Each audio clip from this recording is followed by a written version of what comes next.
Bonjour à tous et bienvenue pour ce nouvel entretien essentiel. Chez François, on aime bien recevoir les candidats aux élections européennes. Et aujourd'hui, j'ai le plaisir de recevoir François Asselineau. Bonjour François Asselineau.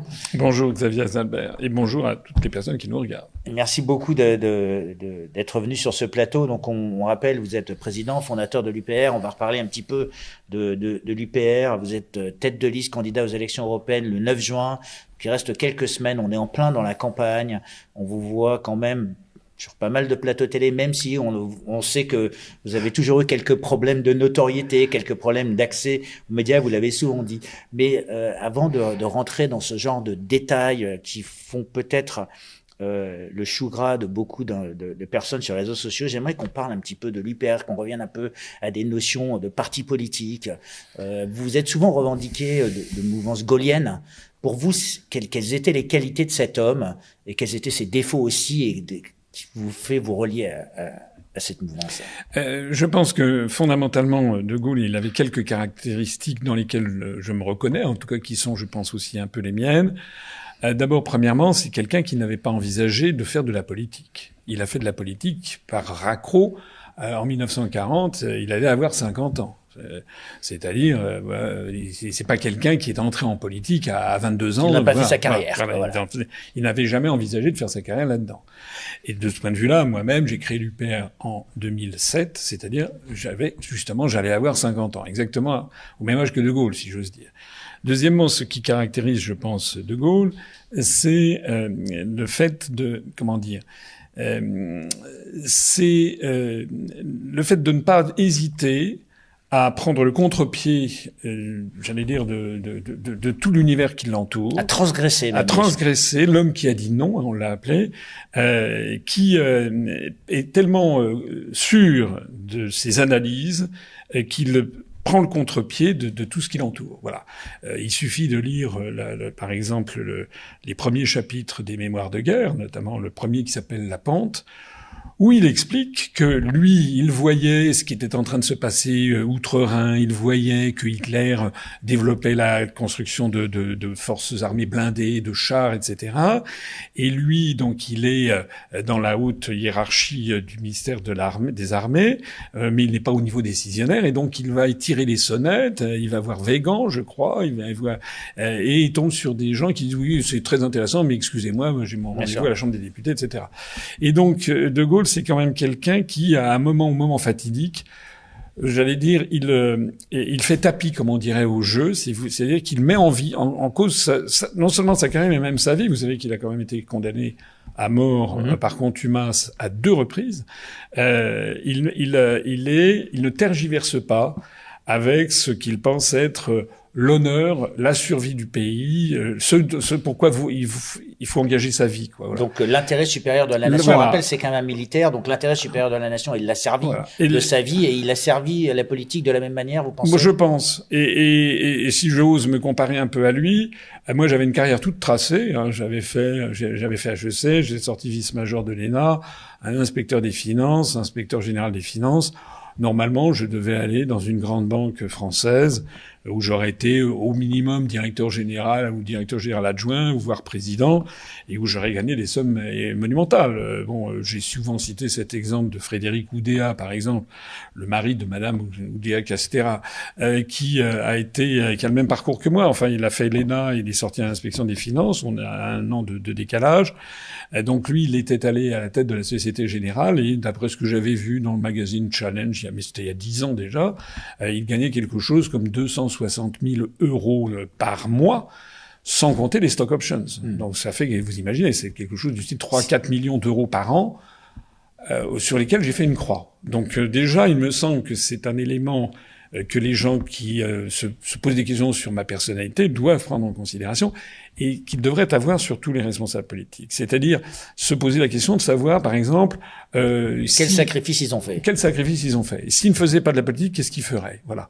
Et moi, honnêtement, je ne suis pas là pour faire pleurer dans les chaumières. Je suis très content de ce que je fais parce que je suis en harmonie avec ce que je pense. Et je pense que dans une vie, c'est la chose la plus importante.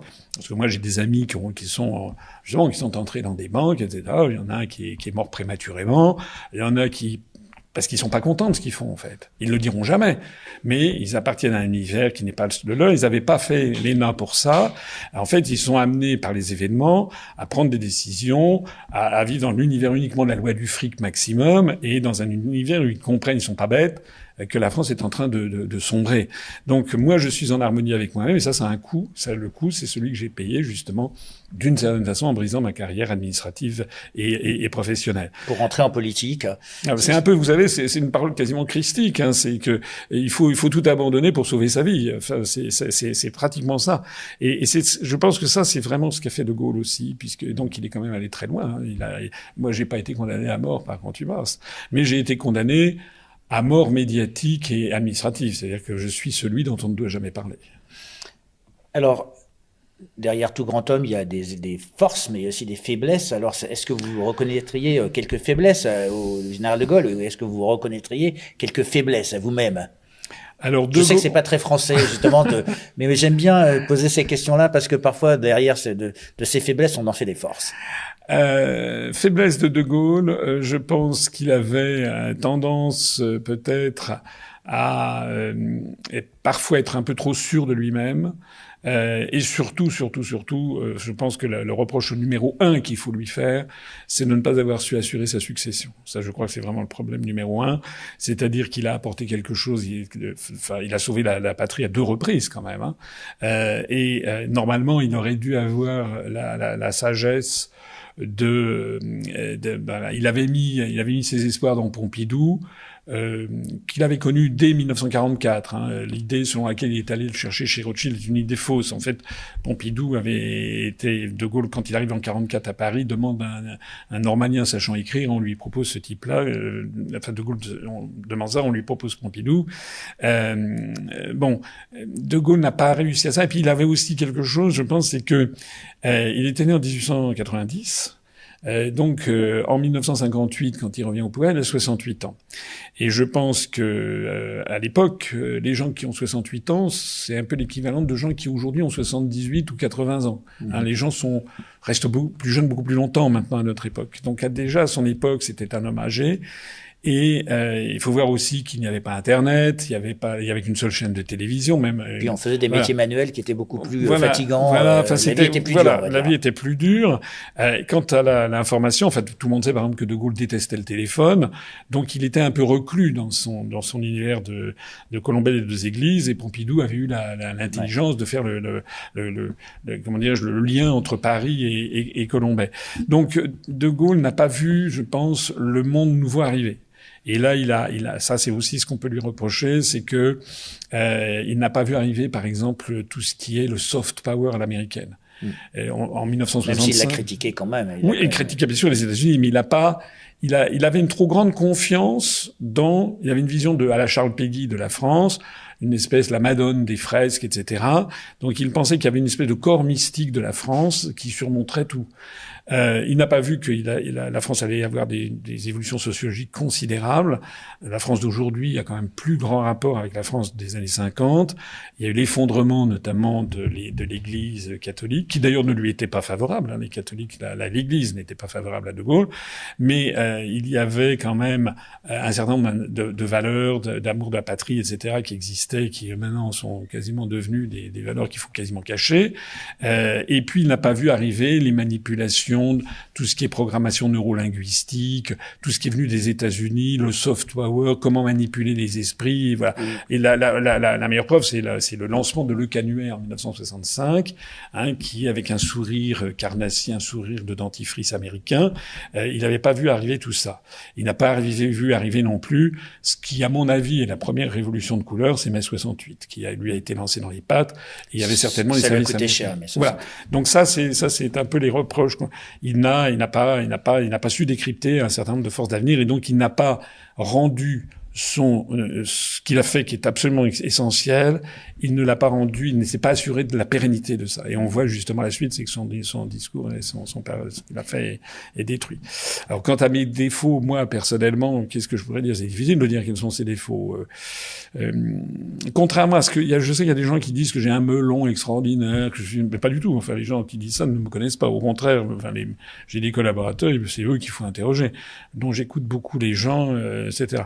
Non, ce que j'aurais, une petite tendance peut-être, c'est à me mettre en colère, parce que je suis quelqu'un d'un peu entier, et donc je suis obligé de lutter contre moi-même depuis que je suis petit, parce que je supporte pas tout ce qui est les injustices, les promesses qu'on fait qui me par exemple, j'ai un exemple tout frais là. Je suis passé à France 3 hier, on me dit que je vais avoir 10 minutes, paf, j'ai 5 minutes, 58 secondes. Je suis rentré de là avec une colère froide et rentré, j'étais furieux. Je n'arrive pas à prendre à me détacher. Quand je vois que M. Glucksmann, dont on m'avait dit qu'il ferait 20 minutes, lui, il a le droit à une demi-heure, c'est-à-dire il a le droit à 6 fois plus de temps de parole que moi, alors que je considère que Glucksmann est un agent américain qui est là pour détruire le pays et qu'il est promu par le service public, ce sont des choses qui me font bouillir intérieurement. Voilà. Alors, je sais pas si c'est un défaut ou une qualité. Qu'est-ce que j'ai comme défaut? Je suis minutieux. C'est très bien. Je vais vous interrompre quand même sur ce point-là.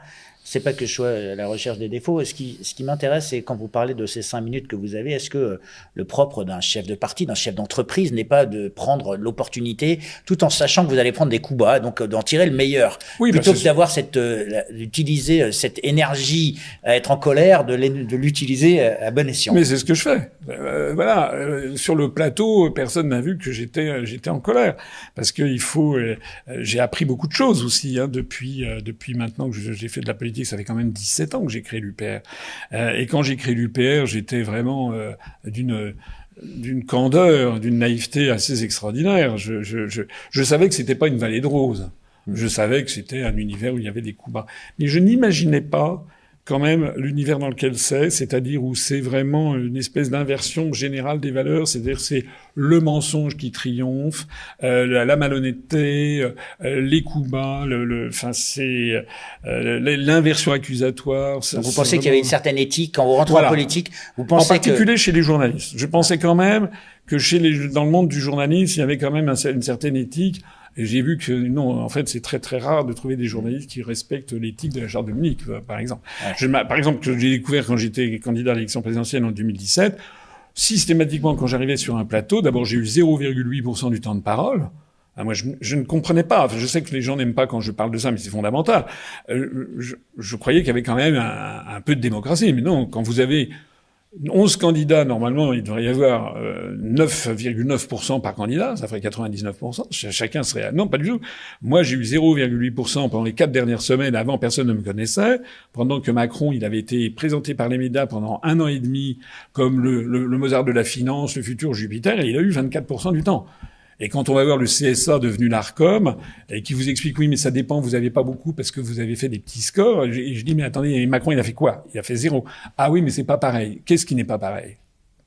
Non. Donc on ne joue pas dans la même cour, et ça, honnêtement, il y a certains qui vont trouver que je suis un peu débile, que je suis un peu naïf, mais honnêtement, je ne pensais pas à quel point l'ensemble de la société française, au niveau médiatique, comme au niveau des contre-pouvoirs, avait été phagocyté et servait des intérêts qui ne sont pas les intérêts français, en fait. Alors, ceci dit, il y a quand même des artistes, il y a des gens qui arrivent à percer sans le soutien des médias dans le monde de la musique, par exemple. Il suffit de regarder avec les réseaux sociaux, c'est ce que vous avez fait. Donc, vous avez utilisé les réseaux sociaux, 450 000 abonnés. Sur UPR TV, oui. Sur UPR TV. Oui. Donc, vous les avez utilisés aussi. Et malgré ça, vous percez pas, on va dire, vous n'arrivez pas. Alors, est-ce que parce que vous n'avez pas trouvé la bonne chanson, la bonne formule, est-ce que c'est un problème d'adéquation? Alors, d'abord, premièrement, c'est pas du tout la même chose de faire de la politique que de faire des chansons. Bon, vous savez que par exemple, ce qui est très facile pour avoir des millions de vues, vous filmez des petits chats avec une pelote de laine. Alors là, vous avez des millions de vues. C'est triste, mais c'est comme ça. C'est d'ailleurs ce qui a permis au parti animaliste de faire 2,5% Donc il faut des convaincre. suffrages. Quand on fait de la politique, on va dire il faut convaincre. Et puis on touche à un secteur qui rebute une partie de la population. Il y a une partie croissante, malheureusement, de la population qui ne veut plus entendre parler de politique. Voilà. Et ils sont tous pareils. Donc ça, c'est vraiment quelque chose. Parce que ça fâche dans les chaumières. Parce que les gens, il y a eu tellement de rebondissements depuis Giscard et depuis Mitterrand. C'est qu'en 81, lorsque les Français votent Mitterrand, les Français, ils croient dans les institutions, ils croient dans la démocratie. La meilleure preuve, c'est qu'au deuxième tour de 1981, de mémoire, il y a eu, je crois, 18% d'abstention, ce qui est très, très, très, très faible. Il y a eu plus de 80% de participation. C'est énorme.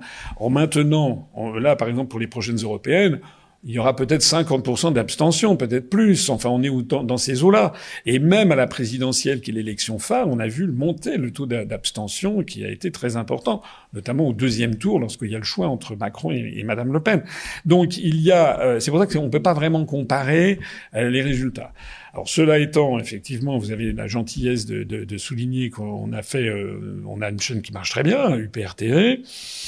On a 97 500 000 vues cumulées, pour prendre une comparaison. La chaîne Horizon TV, créée par Édouard Philippe, dont on nous assure par ailleurs que c'est l'homme politique préféré des Français, en fait, il a, dernière nouvelle, quand je l'avais regardé, il avait 68 200 vues. Nous, on en a 97 500 000 vues cumulées. Et lui, il a 2000 abonnés quand on en a 451 000. Alors, je sais bien qu'il y a des gens qui disent, oui, mais les vues ne font pas les voix. On va y revenir. C'est vrai. Mais l'absence de vues ne témoigne pas d'un engouement de la population. C'est comme, par exemple, je reviens sur Glucksmann. C'est quand même extraordinaire de constater que M. Glucksmann, il a sa chaîne qui s'appelle Place Publique, où il doit y avoir quelque chose comme, je sais pas, 1600 abonnés ou 2000 abonnés. Nous, on en a 451 000. Il a fait ses vidéos, elles font, dans le meilleur des cas, 500 vues, 1000 vues, 2000 vues. Moi, j'ai fait 7 vidéos qui ont dépassé 1 million de vues. J'en ai même 2 qui ont dépassé 1 400 000 vues. J'ai fait 20 vidéos qui ont dépassé un demi-million de vues. Donc ça veut dire que normalement, par exemple, l'Arcom, si l'Arcom était celui qui doit vérifier, le régulateur devrait se dire, il y a quand même une demande, un intérêt, une appétence du public qui se précipite sur les vidéos de UPR TV, alors qu'il y a une totale indifférence à ce que publie Monsieur Édouard Philippe ou Monsieur Glucksmann. C'est de la vérité. Et donc, or, c'est l'inverse exact la présentation inverse que l'on trouve dans les médias. Imaginez si ça se passait en Russie. Imaginez ce qu'on dirait en France là-dessus. Alors, censure. Pour autant, je termine quand même, si vous me permettez, la question que vous m'avez posée, c'est que vous dites, pour autant, vous n'arrivez pas à percer. Alors, je dirais deux choses. Le premier, c'est que beaucoup de Français ont compris que les grands médias mentaient, manipulaient l'information, etc. Oui. Mais il y a quand même toujours, chez beaucoup de gens, notamment les gens qui ne sont pas sur Internet, il y a quand même toujours le sentiment, ah oui, mais il passe pas à la télé. C'est-à-dire qu'il y a toujours cet effet inconscient de validation. Quelqu'un qui passe à la télé, il est passé à la télé. Vous savez, comme dans les publicités. Oui, il est validé par la télé. Voilà. Ça veut dire qu'il existe. Tamponné, estampillé. Au sens, vous savez, en latin, exister, ex sistere, se tenir en dehors. Oh. Donc il apparaît en dehors de la masse uniforme, informe. Il apparaît, donc à partir du moment où il est passé dans la télé, ça lui donne de la crédibilité, voilà, en tant que tel. Donc ça, c'est le premier point qui fait que c'est quand même un énorme handicap de ne pas passer dans les très grands médias, ne serait-ce que parce que notre notoriété reste faible. Je pense qu'actuellement, il y a peut-être 20% de la population qui connaît à peu près ce qu'on dit, etc. En 2017, il y avait peut-être 4 à 5%, ce qui permet au passage d'ailleurs de relativiser mon résultat. Il y a des gens qui se moquent de moi, des trolls qui disent « taisez-vous, sinon vous avez fait moins de 1% à la présidentielle, ça veut dire que les Français ne veulent pas de vous. Mais pas du tout. Parce que faire un 0,93%, s'il y avait 98% des Français qui me connaissaient, c'était pas beaucoup. Mais faire 0,93%, si en 2017, au premier tour, il y avait peut-être que 4% des gens qui savaient vraiment qui j'étais, ce que je proposais, quelles étaient mes analyses, c'est énorme. Ça veut dire que ça nous donne la possibilité d'imaginer que si on avait 90% de notoriété, on ferait des scores très très importants. Et c'est ça le combat actuellement. Il y a un véritable combat, j'allais dire, de titan qui se passe dans les coulisses. C'est que les médias les grands médias mainstream organisent mon invisibilité pour m'empêcher de gagner de la notoriété. Ça, c'est vraiment un point. Donc vous vous sentez victime de cela? Bah, écoutez, oui, objectivement, oui. Je vais pas ici donner les résultats de par exemple, de la période d'équité. Déjà, on semble considérer dans les médias qu'en dehors de la période des élections, on ne doit jamais me donner la parole. C'est quand même incroyable. Et pendant la période d'équité, pendant les 15 premiers jours, j'ai eu 0 seconde quand Madame Hayé a eu 9h20 et Monsieur Bardet à 8h50. Ça, c'est quelque chose aussi que je n'avais pas mesuré avant je savais qu'il y avait, il y avait du favoritisme dans les médias, mais je ne me rendais pas compte c'est pharaonique, c'est colossal. Et ça ne d'ailleurs concerne pas que moi. Il y a aussi des partis qui sont, alors c'est des partis que moi je considère comme étant marginaux par rapport aux enjeux, mais je peux comprendre qu'il y ait des gens qui voudraient faire connaître, par exemple, je sais pas, le parti Europe Espéranto, pour le parti de monsieur, comment il s'appelle, le Gouvernatori, là, c'est Écologie au centre, qui veut faire un parti écologiste qui soit dégagé de l'idéologie woke, etc. Mais ils ont des miettes, ils ont aussi des miettes. Donc il y a quand même un vrai problème, c'est que qu'est-ce que c'est que la démocratie? On voit bien que tout est fait pour mettre dans la tête des Français que le grand débat de notre époque, c'est de choisir entre Macron et Le Pen, et la génération prochaine, entre Attal et Bardella, qui en fait sont des clones. Ils ont en fait la même personnalité, la même absence d'expérience, le même caractère trop jeune pour pouvoir diriger un pays, et en fait ce sont des créatures simplement qui sont capables de lire un téléprompteur, c'est tout. Donc ça, je ne me rendais pas compte à quel point le débat était verrouillé. Alors l'UPR, ça a presque 18 ans, donc vous pouvez appeler ça, c'est 17 ans à 18 ans l'année prochaine, c'est presque l'âge de la majorité, on va dire, de l'indépendance, de l'autonomie. Tout à l'heure, vous avez dit que De Gaulle n'avait peut-être pas vraiment assuré sa succession. De votre point de vue, pourtant vous avez 97 millions de vues sur Internet, donc vous avez réussi à en générer des vues. Est-ce que vous pensez que les problèmes peuvent pas aussi venir de l'intérieur, de la manière dont vous gérez, de la manière dont vous adressez aux gens? Alors, c'est peut-être une barrière d'âge, c'est juste pour avoir votre point de vue là-dessus. Alors, je me suis beaucoup posé la question là-dessus, mais je sais qu'il y a des gens qui disent que le capitaine est trop âgé, qu'il est trop docte, qu'il fait des conférences trop longues, que j'ai un charisme d'huître. Qu'est-ce que j'ai pas entendu? Ce que je note, c'est que en termes de résultats, c'est la chaîne qui fait le plus de vues. Donc voilà, on a même essayé plein de choses. On a fait des vidéos plus courtes, ça marche moins bien que les vidéos plus longues. Allez savoir. Bon, donc je ne dis pas que je suis infaillible. Hein. C'est sûr que j'ai mon âge. Cela étant, comme je le dis souvent, il faut aussi que les Français comprennent que c'est du sérieux d'élire un président de la République ou un responsable qui dirige l'État. Je prends cette comparaison qui est un peu grinçante, mais qui veut bien dire ce qu'elle veut dire. Reinhard Heydrich, vous voyez qui c'est? Il avait 28 ans, un arien, grand, blond aux yeux bleus, le beau type. Bon. Il est l'auteur de la solution finale. C'est la personne qui a quand même envoyé au four crématoire des millions de juifs, de tziganes, de slaves, de handicapés, d'homosexuels, etc. Voilà. Comparé avec le Mahatma Gandhi. Gandhi, c'était pas Napoléon, c'était quand même un bonhomme qui avait un peu la tête de l'acteur Sim, vous voyez, bon, qui était un petit peu...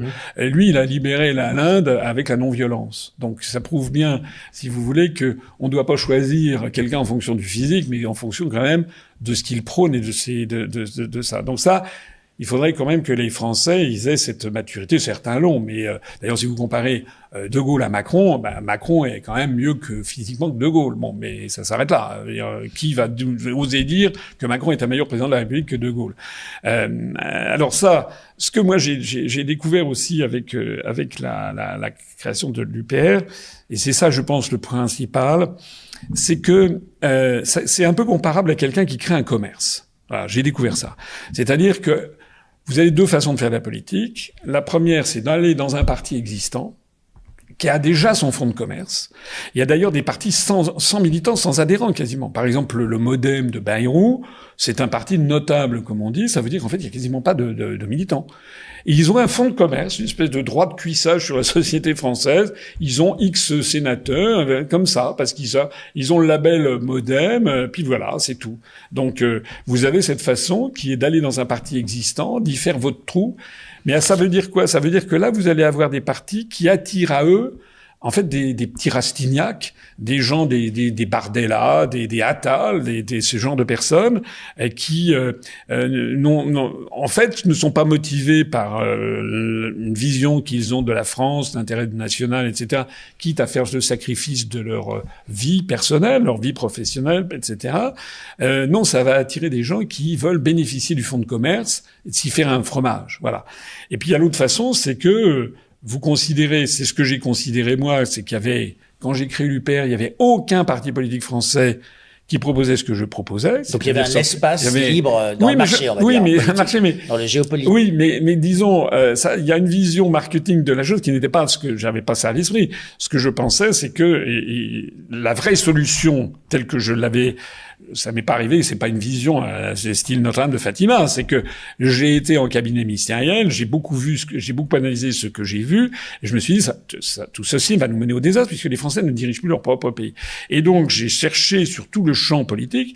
Je m'étais d'ailleurs rapproché de Charles Pasqua, donc du monde du souverainisme. J'avais découvert que même Pasqua, en fait, c'était des demi-mesures, c'est-à-dire qu'il ne voulait plus sortir de l'UE. Et donc, je me suis dit, mais finalement, pourquoi est-ce que personne ne conteste formellement le principe même de construire l'Europe? C'est une construction européenne, c'est quand même une idée parmi d'autres. Il n'est pas normal dans une démocratie que personne ne critique ce principe comme si c'était une vérité d'évidence. Et donc c'est pour ça que j'ai créé un parti politique. C'est pas par vanité personnelle, parce que si j'avais été ambitieux, j'aurais pas fait ça. Vous auriez été dans un parti. Bien sûr. Vous avez créé l'UPR de manière à... Je l'ai créé à partir de tout seul. À pouvoir contester, à pouvoir proposer un véhicule, un think tank presque nouveau, voilà. Et là j'avais la naïveté que j'avais, c'était de penser que à partir du moment où je dirais des choses intelligentes, excusez-moi, forgées à l'expérience, rationnelles, logiques, depuis que je suis petit, il y a une qualité qu'on me reconnaît, c'est que depuis que je suis tout petit, tout le monde a reconnu que j'étais quelqu'un de précis, d'extrêmement logique et cohérent, que j'ai toujours une pensée logique, voilà. Et donc je pensais qu'à partir du moment où j'expliquerais logiquement les choses, tout naturellement les gens viendraient. Or non, ce que j'ai découvert, c'est que c'est un peu comme si vous créez, vous installez dans une ville et puis vous créez un commerce alimentaire, par exemple, je sais pas, une pâtisserie. Alors, si vous achetez une pâtisserie qui existe déjà, vous avez un fonds de commerce. Vous avez un fonds de commerce, donc il suffit mais si vous installez un autre endroit où auparavant il y avait un cordonnier, et vous avez tout à faire depuis le début. Et petit à petit, il va falloir que vous attiriez à vous des clients qui avaient l'habitude d'aller chez d'autres pâtissiers et qui vont un jour passer devant l'aventure et dire, tiens, je vais essayer celui-là, c'est un petit nouveau. Et là, vous avez intérêt à pas vous rater, parce que sinon, les gens ne reviendront, ils essaieront une fois, mais pas deux. Et en fait, c'est ça que j'ai découvert, c'est que la politique, ce que j'ai fait, c'est comme créer un fonds de commerce. Et ça prend du temps. Et la meilleure preuve, c'est que un de mes modèles, pas sur le fond, parce qu'il y a beaucoup de choses à dire sur lui, avec lesquelles je ne suis pas forcément d'accord, mais en termes de stratégie politique, c'est quand même un peu celle dont je m'inspire, c'est Nigel Farage au Royaume-Uni. Or, Nigel Farage, il a créé le UKIP, United Kingdom Independence Party, en 1986. Et le référendum qui a donné oui au Brexit, c'est 2016, c'est-à-dire il lui a fallu 30 ans. 30 ans. Parce qu'il a accepté dans l'establishment, quelque part. 30 ans pour créer son parti politique et créer son truc.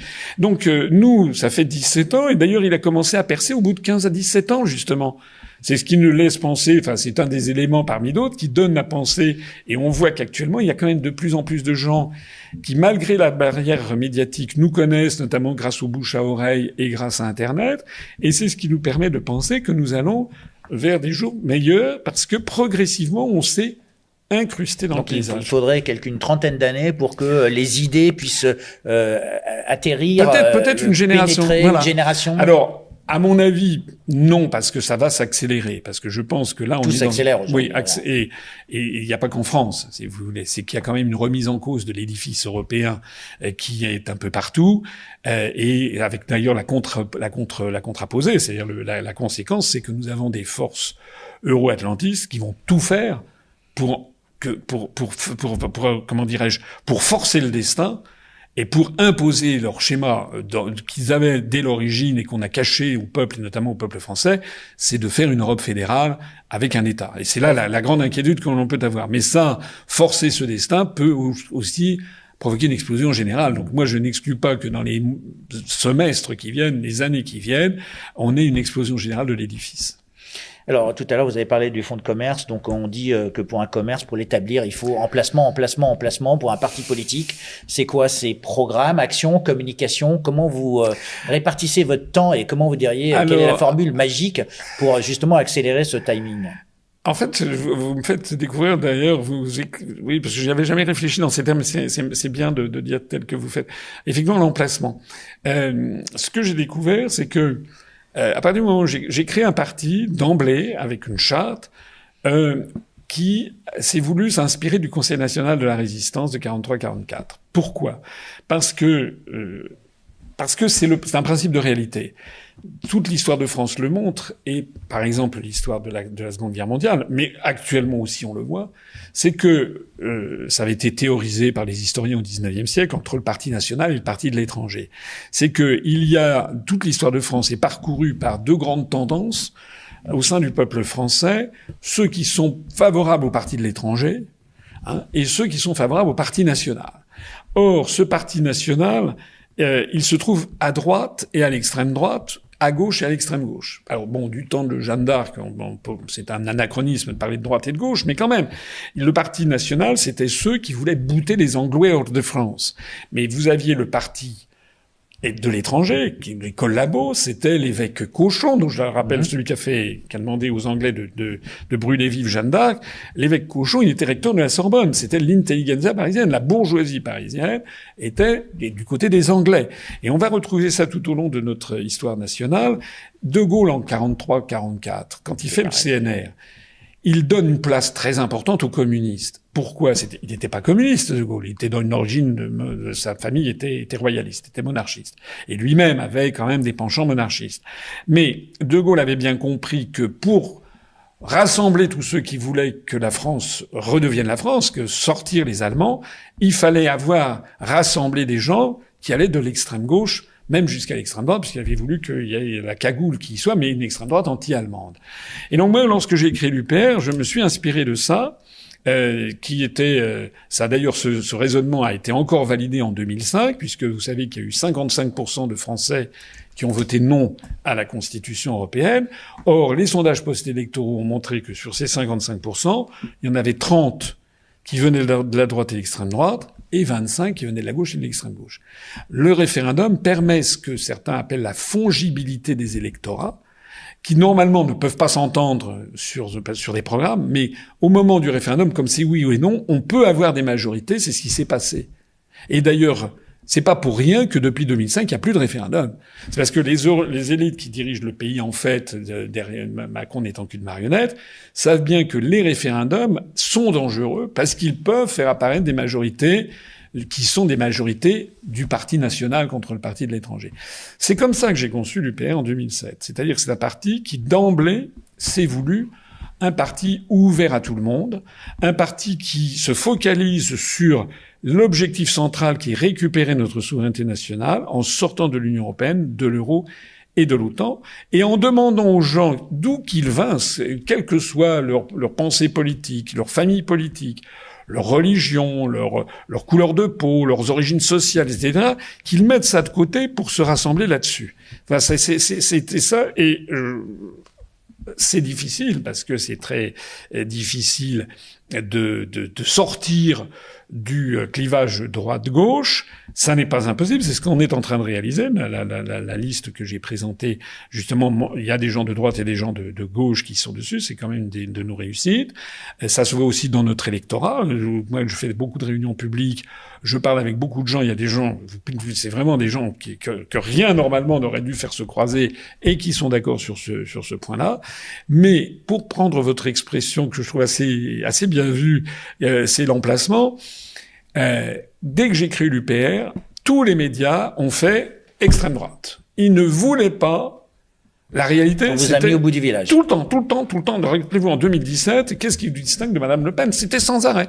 Vous parlez comme Madame Le Pen. Je disais, mais non, Madame Le Pen n'a jamais proposé de sortir de l'Union européenne, de l'euro, de l'OTAN. Par ailleurs, nous, on n'a jamais, je défie quiconque de trouver à l'UPR la moindre trace d'antisémitisme, d'anti-immigrés, etc. Nous, pas du tout. On a un discours qui est tout à fait républicain, même si le Rassemblement national a évolué, notamment sur la question de l'antisémitisme, mais il y a quand même des relents anti-immigrés, etc. On a d'ailleurs une position sur l'immigration qui mérite d'être soulignée parce qu'elle est originale, je pense, dans le cadre actuel. Mais donc on a eu un effort très important pour nous désincarcérer de ça, parce qu'on savait que c'était la mort. C'est à partir du moment où vous êtes à l'extrême droite, vous vous coupez, que vous le vouliez ou non, vous vous coupez de la gauche et de l'extrême gauche. Et donc vous n'aurez jamais la majorité. Voilà. C'est d'ailleurs une des raisons pour lesquelles nous, pas seulement moi, mais le bureau politique, les adhérents, nous sommes résolument hostiles au concept même d'union des droites. On va quand même pas faire une union des droites avec Monsieur Zemmour ou Madame Le Pen ou Madame Marion Maréchal, Monsieur Bardella ou Monsieur Bellamy pour elle, qui ne veulent pas sortir de l'Union européenne, de l'euro et de l'OTAN. Donc ça n'a pas de sens en fait. Donc nous, on a des gens qui viennent de la droite et de l'extrême droite, mais on a aussi des gens qui viennent de la gauche et de l'extrême droite. Ça c'est vraiment important. Mais François Asselineau, donc vous avez réussi à vous extraire un petit peu de cet emplacement à l'extrême droite où on a voulu vous mettre. Et pourtant, quand on vous écoute, donc vous avez réfléchi à une colonne vertébrale de souverainisme, ça n'arrive pas à imprimer puisque quand on regarde les sondages, on est à 0,5% au présidentiel. Quand on regarde les sondages, là, vous n'arrivez pas à décoller, alors que les autres partis qui prônent ce fédéralisme européen, comme vous dites, ils font tous à peu près la même chose, eh bien, eux, on a l'impression qu'on les suit. Donc, c'est un parti de suiveurs contre un parti de contrariants, quelque part, et ça demande du courage d'être contrariant. Donc, mais il faut quand même aider les gens à venir vers vous. Donc, qu'est-ce qui fait qu'ils n'arrivent pas à venir jusqu'à vous? Alors, d'abord, si vous voulez, on se revoit au mois de juin, au mois de juillet. Moi, j'aimerais qu'on voit quels vont être les résultats sortis des urnes. Parce que actuellement, moi, par exemple, en 2014, on avait fait, la première fois qu'on s'est présenté aux européennes, on a fait 0,4. En 2019, 5 ans après, toujours dans l'anonymat médiatique, on est passé à 1,2. On a eu un facteur 3. Bon, maintenant, depuis les 5 ans qui se sont écoulés, tous les facteurs dont je parlais tout à l'heure, le nombre de nos abonnés Facebook a été multiplié par 3. Le nombre de nos abonnés YouTube multiplié par 4. Le nombre même par 5. Le nombre de nos vues qui a été multiplié par 4, etc., etc. Donc on a un facteur 3 ou 4, voire 5, sur tous les facteurs quantifiables. Donc vous avez la visibilité. Ça nous donne donc à penser que nous allons voir les résultats. Moi, je ne crois absolument pas dans les sondages actuels. D'ailleurs, bon, je vais pas jouer le teaser, mais il y a, vous savez, peut-être des sondages qui sont réalisés par des ministères de souveraineté en ce moment et qui donnent des résultats très largement différents de ce qu'on a dans la presse commerciale. Et d'ailleurs, ça n'est pas un scoop, parce que regardez les sondages le 16 février 2022, par exemple, vous aviez un sondage IFOP qui donnait Macron à 25%, et avec lui au deuxième tour, Zemmour à 16,5%. Et c'était un mois et demi avant le premier tour. Or, en fait, il n'a pas fait 16,5, il a fait 7. Le même sondage donnait Madame Le Pen à 16, Madame Pécresse à 15, elle n'a pas fait 15, elle a fait 4. On est d'accord. Donc et la commission des sondages avait signalé que c'était des faux sondages. Nous-mêmes, en 2019, on avait des sondages qui nous donnaient à 0,5, on a fait 1,2. Donc moi, je sais qu'actuellement, les gens qui me font confiance, etc., je pense que nous avons une très forte probabilité de dépasser 3%, ce qui signifie un remboursement ce qui est très important pour nous, ça nous fera, si on est remboursé de nos frais de campagne, c'est-à-dire au moins 1 million d'euros, ça nous fera une poire pour la soif, et notamment pour préparer les échéances ultérieures, bien sûr.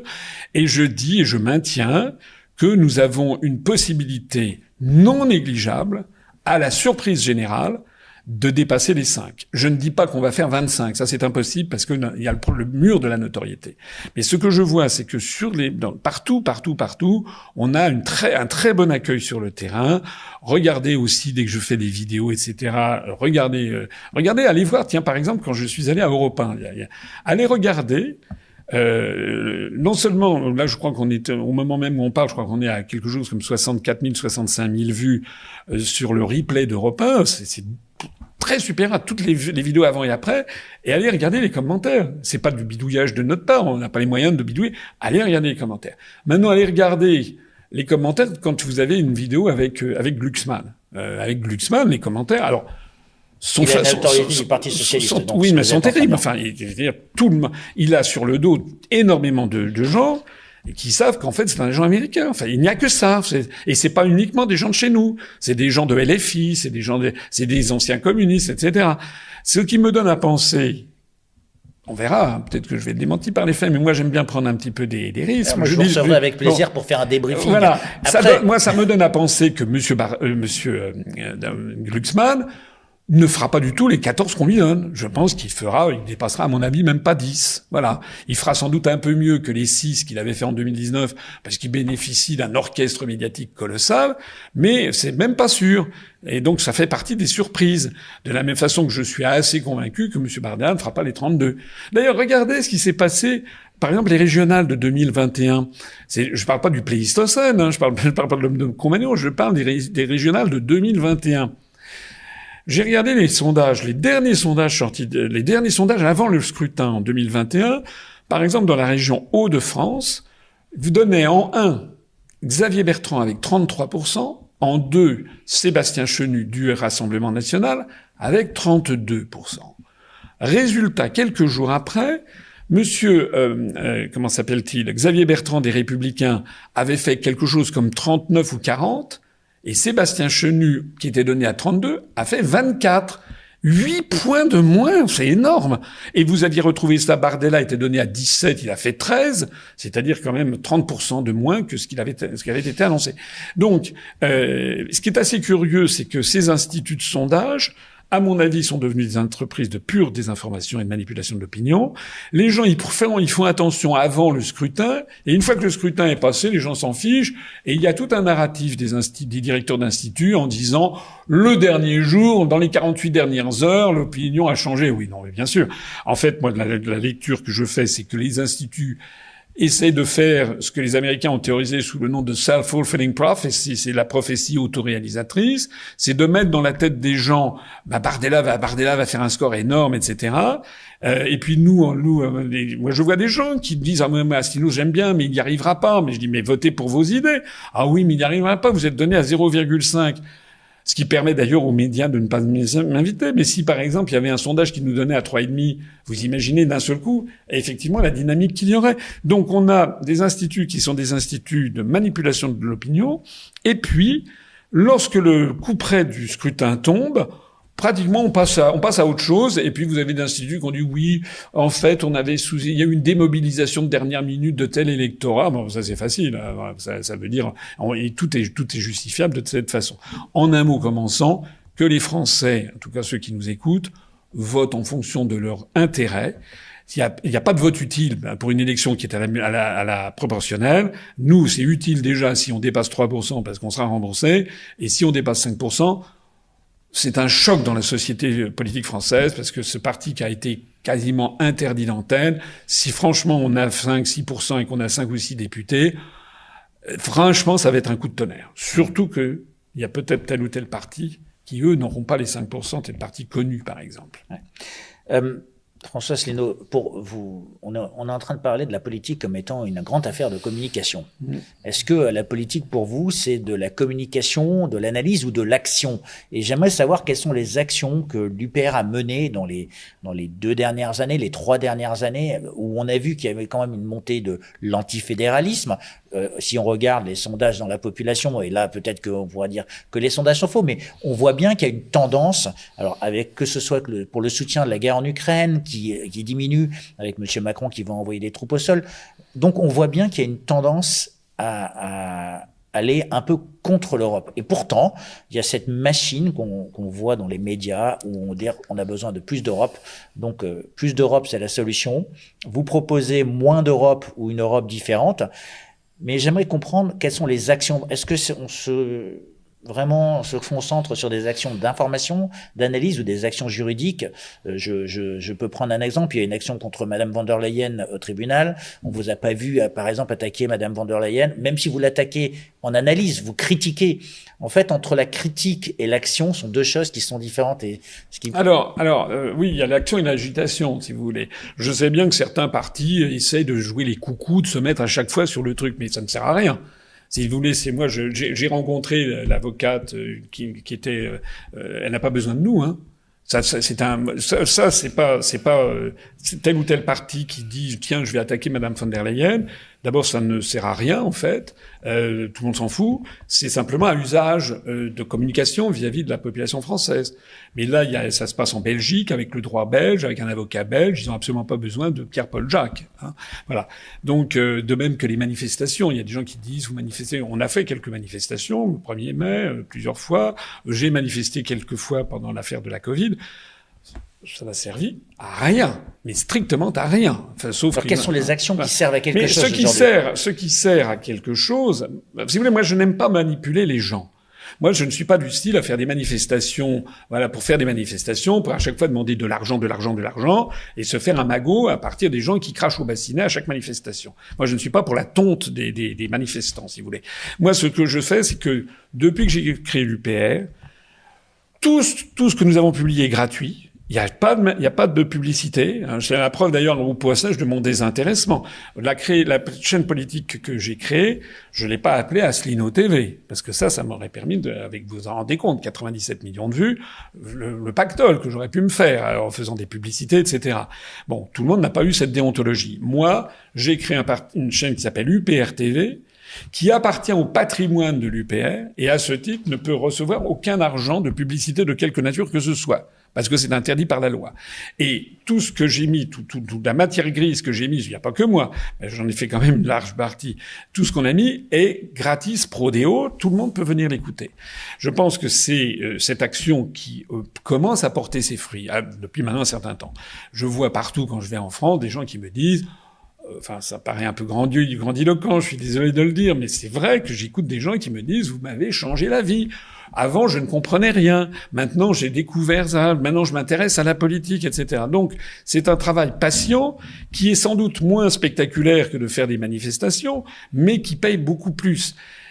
On a changé aussi d'univers, parce que regardez ce qui s'est passé, par exemple, avec les Gilets jaunes. Moi, je suis d'une génération, vous aussi peut-être un peu, jadis ou naguère, dans les années 70-80 du XXe siècle, lorsqu'il y avait des torrents de manifestants dans les rues. Moi, je me rappelle 1984, la loi Savary, c'était des millions. C'était des millions de Français qui avaient défilé dans les rues de Paris, de Nantes, de Lyon, etc., pour s'opposer au projet de loi Savary de Mitterrand et de son ministre de l'Éducation, d'avoir une espèce de système unifié de l'éducation nationale qui mettait en cause directement l'indépendance des des écoles confessionnelles, notamment des écoles catholiques, mais pas seulement celles-là. Et donc, il y avait eu des millions de gens qui avaient déferlé dans les rues. Et qu'est-ce qu'a fait Mitterrand? Mitterrand, c'était l'ancienne école. Qu'est-ce qu'il a fait? À un moment, il a dit stop. Et puis là, Savary a présenté sa démission et ils ont rangé au placard le truc. Voilà. Parce que Mitterrand savait, comme avant lui Pompidou, comme avant lui De Gaulle, qu'au bout du compte, c'est le peuple qui décide. Et que le président de la République n'est jamais que celui qui est mandaté par le peuple pour diriger le pays. Il ne peut pas diriger longtemps, comme disait De Gaulle, on ne peut pas diriger longtemps un peuple contre sa volonté profonde. Il y a ça dans l'esprit du gaullisme.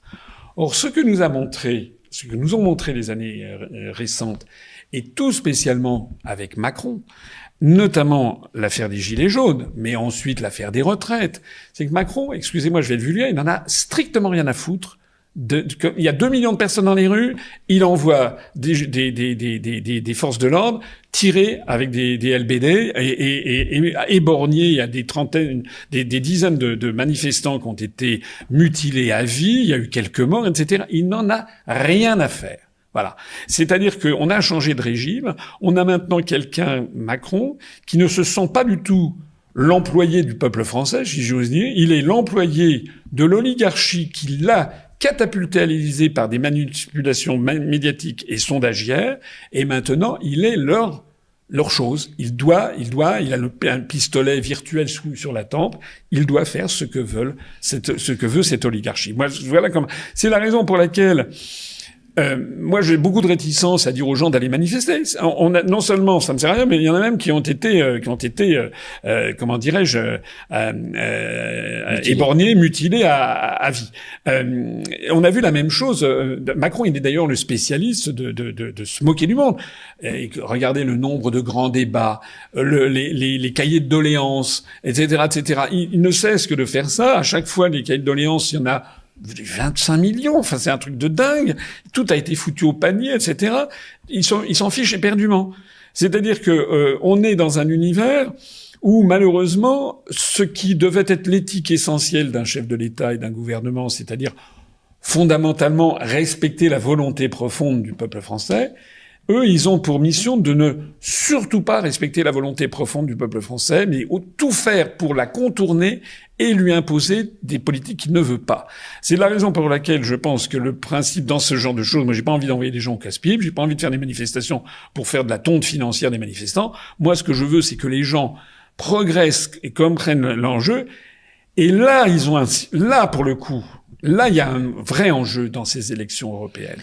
Parce que ce sont des élections, je veux dire, c'est l'élection par excellence où on peut faire bouger les choses. Pourquoi? Parce qu'il suffit d'avoir plus de 5% pour avoir des députés. Et je l'ai dit tout à l'heure, si on a des députés, je vous assure que ça va être un tremblement de terre, mais vraiment un tremblement de terre, surtout si on dépasse des partis très connus, comme les Républicains par exemple. Mais François Asselineau, à vous entendre, donc il ne reste que, on va dire, l'échéance électorale, puisque vous dites, bon, ça sert à rien de faire une action contre von der Leyen, si jamais... Non, j'ai pas dit ça. J'ai dit que ça n'est pas le rôle d'un parti politique français de se substituer aux avocats qui, en ce moment, en Belgique, attaquent Madame von der Leyen. Ou s'ils le font, c'est uniquement pour se faire mousser. Parce que, quand même, vous vous battez contre le fédéralisme, vous pourriez leur apporter votre soutien. Il y a la Hongrie, il y a la Pologne qui se sont joints à cette plainte. Donc, il y a des pays, oui, mais bien sûr, mais d'abord, moi, malheureusement, nous n'avons pas d'élus. Nous n'avons pas d'élus, nous n'avons pas de députés européens. C'est pas à moi qu'il faut dire que depuis la fin 2018, j'ai mis en ligne sur notre site upr.fr un dossier comme ça de demande de destitution de Macron. On a contacté tous les députés, tous les sénateurs français. Il y en a un seul député qui avait répondu positivement, d'ailleurs. Voilà. Qui d'ailleurs n'a pas été réélu ensuite député. Voilà. C'est-à-dire que tous les parlementaires français auxquels on s'est adressé ont refusé de lancer la procédure de destitution. Pour moi, je considère que c'est absolument scandaleux. Il y a 1000 raisons de lancer la procédure de destitution de Macron. Est-ce que c'est pas trop excessif et illusoire pas du tout. Fin 2016, fin 2000, quand est-ce qu'il a été élu, Hollande? J'arrive à ne plus savoir. C'est en fin 2011. Fin 2011, François Hollande a été élu en 2012.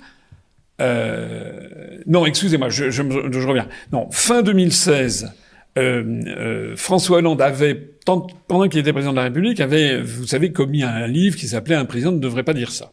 Et dans ce livre, il y avait un passage où il avait un peu balancé des informations confidentielles défense. Fin 2016, le groupe Les Républicains, à l'Assemblée nationale, a lancé la procédure de destitution de François Hollande en vertu de l'article 68.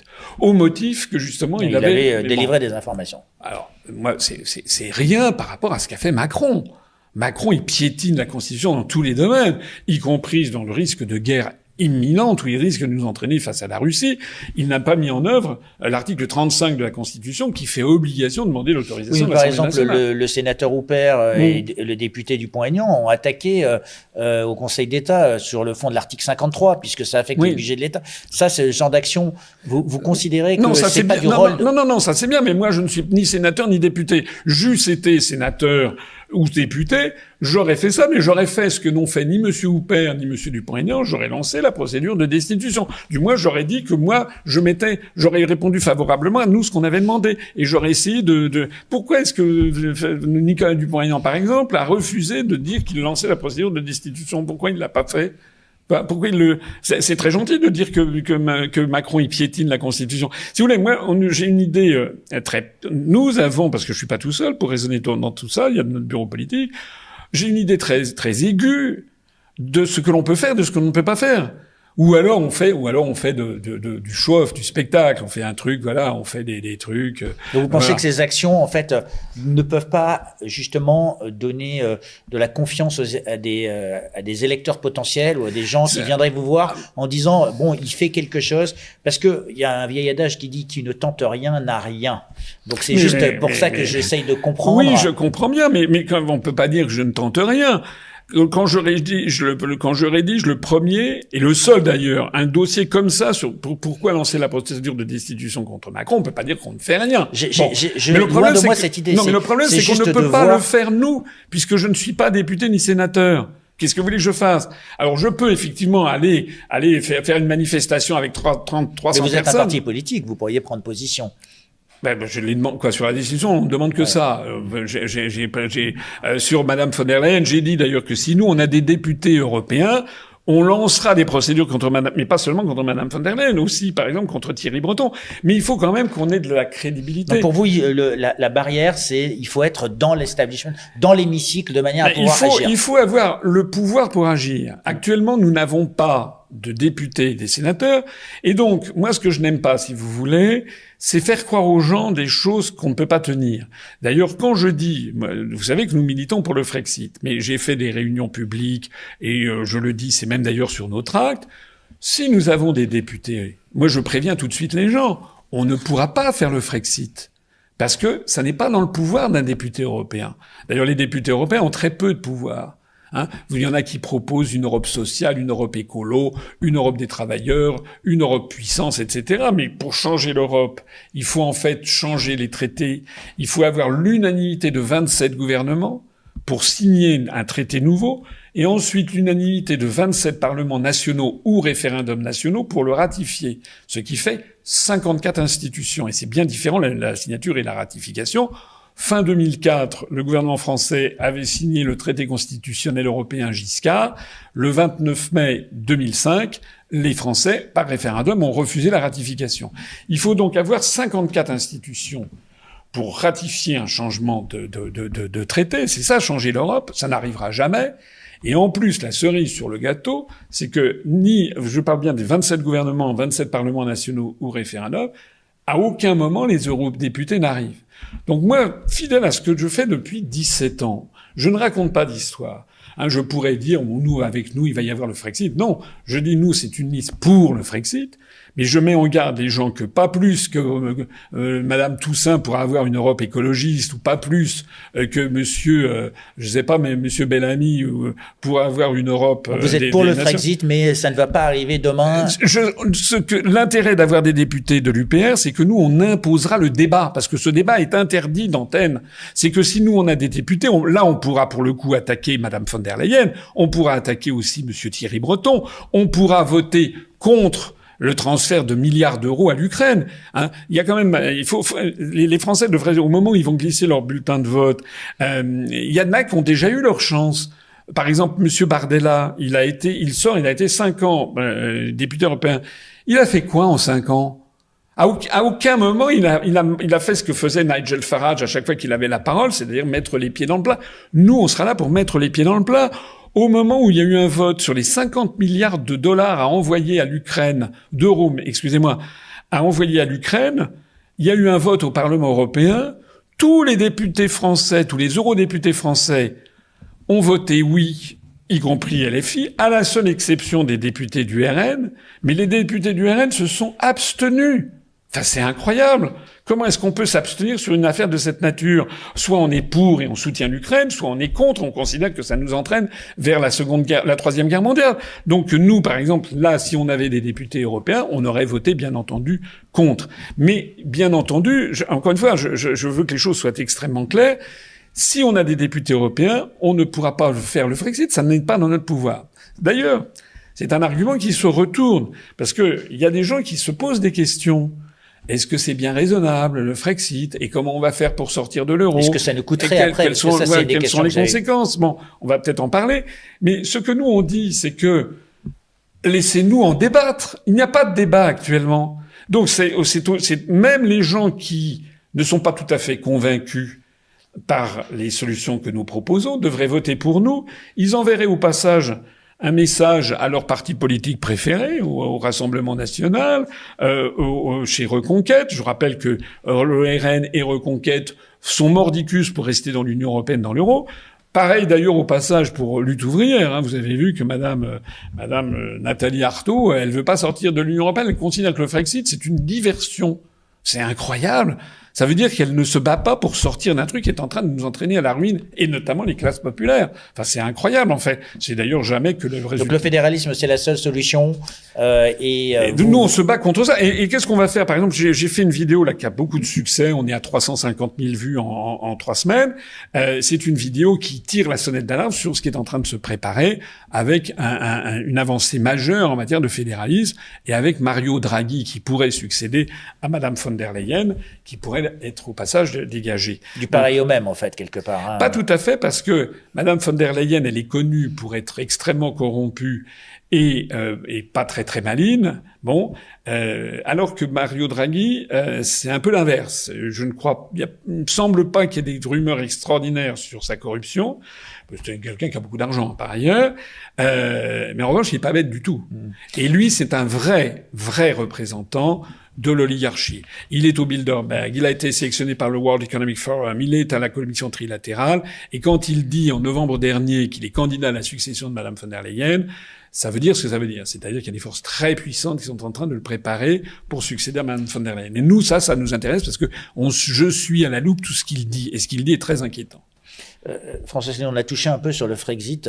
Une des questions que me posent les lecteurs de François, c'est ceux qui se posent la question de cette option, c'est qu'est-ce que ça coûterait aux Français en termes de perte de pouvoir d'achat ou le coût pour le système pour ressortir. Est-ce que vous l'avez chiffré avec vos économistes? Alors, je dirais qu'il y a 2-3 façons de répondre à ça. La première façon, c'est que, en fait, nul n'en sait rien. La vérité, c'est ça. C'est que ça va dépendre de l'idéologie dominante de l'économiste, si vous voulez. Il y en a qui vont dire ça va rien nous coûter, ça va nous rapporter, d'autres qui vont dire ça va nous coûter des heureux.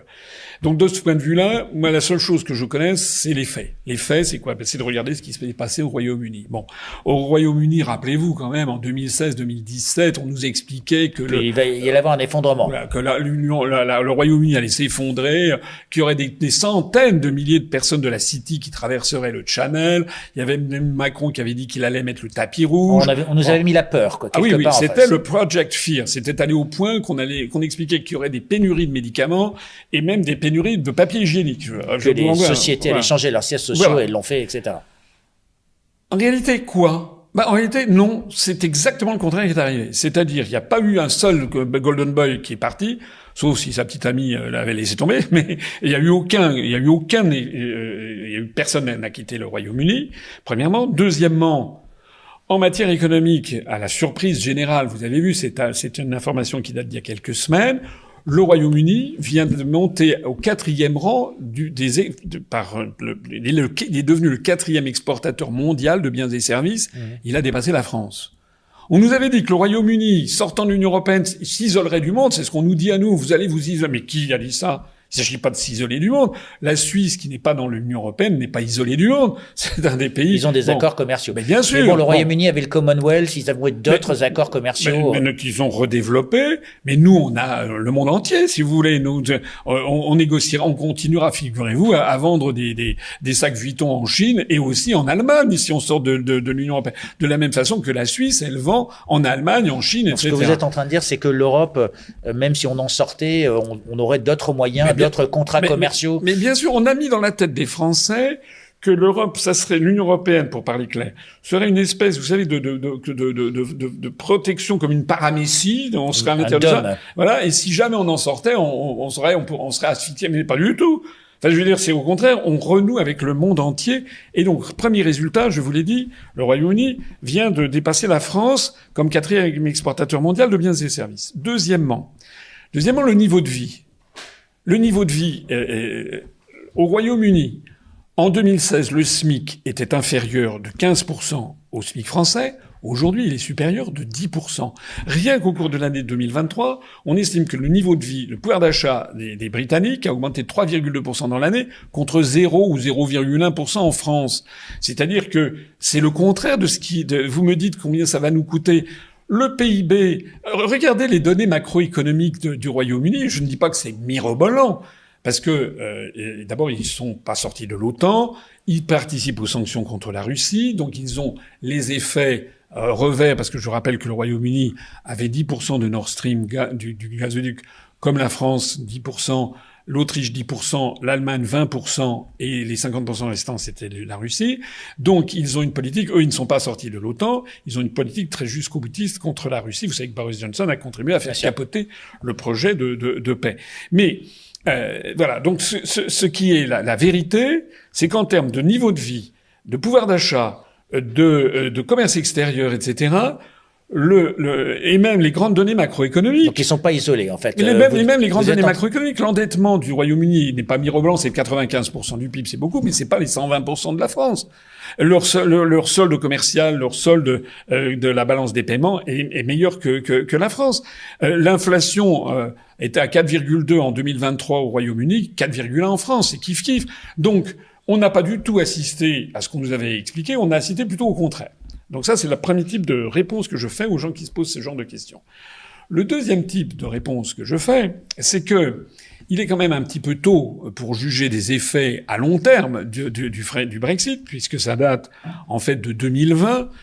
Et puis, comme vous le savez, le Brexit a été mis en œuvre par des gens qui étaient contre. Madame Theresa May était contre. Puisque normalement, s'il y avait une logique politique, celui qui aurait dû mettre en œuvre le Brexit, c'était Nigel Farage, il en était l'auteur. Bien sûr. Bon, mais au Royaume-Uni, vous savez que celui qui devient Premier ministre, c'est celui qui est à la tête du parti politique qui a le plus de députés. Or, Nigel Farage, en 2015, avait passé un accord public avec David Cameron. Il acceptait de ne pas présenter de candidat. Vous savez que l'élection au Royaume-Uni, c'est un seul tour. Donc, c'est celui qui arrive, même s'il a 25%, il emporte le siège avec 25% si les autres partis ont moins. Donc, ça favorise un bipartisme terrible, le système britannique. Avec un système interne au parti. Voilà, avec un système interne. Et Nigel Farage, avec son parti UKIP, qu'il avait rendu populaire justement en ayant des députés au Parlement européen, était en train de perturber le jeu. Et s'il s'était présenté aux élections générales, il assurait un triomphe des travaillistes parce que les conservateurs, le parti UKIP mordait essentiellement sur l'électorat conservateur. L'électorat conservateur, dans un très grand nombre de constituencies, de circonscriptions, serait passé en dessous des travaillistes. C'est la raison pour laquelle David Cameron, qui était le premier ministre britannique conservateur, il a vu le vent du boulet, et il a négocié avec Nigel Farage. Nigel Farage ne présentait pas de candidat contre lui. Mais en échange, il a affirmé qu'il ferait un référendum sur le Brexit. Et il pensait qu'il le gagnerait. Or, c'est le Brexit qui a gagné, c'est pas les anti-Brexit qui ont gagné. Or, à partir de ce moment-là, le système britannique a été ainsi fait que David Cameron a démissionné parce que il y a une certaine éthique au Royaume-Uni, quelqu'un qui perd un référendum doit dégager. Et qui lui a succédé? Mais il a été choisi, son successeur, parmi les députés du Parti conservateur, dont une majorité était anti-Brexit, et qu'on nommait comme Premier ministre Madame Theresa May, qui était furieusement anti-Brexit. Qui est resté peu de temps, en fait. Qui est resté peu de temps. Et même Boris Johnson, il avait viré sa cutie, mais au début, il était anti-Brexit avant de devenir pro-Brexit, parce que c'est un... Bon. Donc ça veut dire que le Brexit a été mené par des gens qui n'en voulaient pas. C'est un peu comme si demain, Macron décidait de faire un référendum sur le Frexit, pourquoi pas finalement. Je rappelle qu'en 2018, quand il est allé à Londres, il a été interrogé par la BBC qui a dit s'il y avait un référendum sur le Frexit, qu'est-ce qui se passerait? Et Macron, en personne, a dit que le Frexit l'emporterait. Imaginons que demain, Macron, saisi par je ne sais quelle lubie, décide de faire un référendum sur le Frexit, dont je me réjouirais. Imaginons que les deux camps aient 50% du temps de parole dans les médias, ce dont je doute. Et imaginons ce qu'avait prophétisé Macron lui-même, que les pro-Frexit gagnent. Qui ferait le Frexit? Macron et Attal. Vous voyez un peu le problème. Donc ça veut dire que il y a des observateurs de la scène politique britannique qui disent que il est difficile de juger encore du Brexit parce qu'il y a des pans entiers des avantages qui étaient attendus du Brexit qui n'ont pas été, qui ne sont pas. Ce que vous êtes en train de dire, c'est qu'on peut pas juger des avantages, mais les désavantages n'ont pas été observés. Voilà. Et moi, ce que je vois, et puis alors par ailleurs, il y a un point. Alors le plus important, c'est de quoi il s'agit. Il s'agit moi, je ne propose pas le Frexit pour augmenter comment dirais-je, le solde commercial français. Je ne propose pas le Frexit pour avoir des nouveaux billets qui me conviennent. Je ne propose pas le Frexit par nostalgie. Je propose le Frexit parce que c'est la seule façon que les Français ont de sauver leur pays.